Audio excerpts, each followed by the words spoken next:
দেখে এত এক্সাইটেড লাগছে কেন বলো তো? তাতাইয়ের একটা ম্যাচ ছিল, সেখান থেকে ওরা জিতে ফিরেছে, তার জন্য আমাদের জন্য এনেছে প্রচুর প্রচুর স্ন্যাক্স।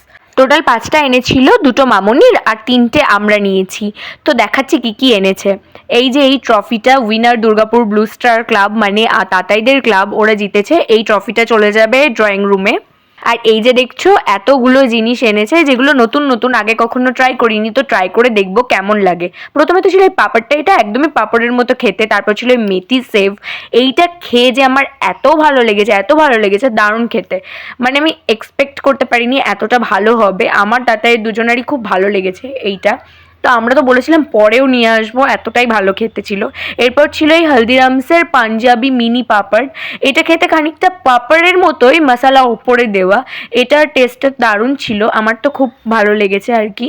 আমার মুখ দেখে বোঝা যাচ্ছে যে দারুণ খেতে ছিল। আমি বলছিলাম এটা ফ্লেভারটা কেমন জানি খুব চেনা চেনা। তারপর ছিল এই জলজিরাটা, এইটা তো দারুণ খেতে ছিল। এটা অলওয়েজ থাকে, এটা খেয়ে মুডটা একদম রিফ্রেশ হয়ে যায় সব সময়ের জন্য। এটা আমি এমনি অনেক পছন্দ করি, সব সময় আমার খুব খেতে ভালো লাগে, এটার ফ্লেভারটাই অন্যরকম। তো আজকের ব্লগটা তো ছিল এই অবধি, দেখা হচ্ছে নেক্সট কোনো ভিডিওতে, ততক্ষণের জন্য স্টে টিউন।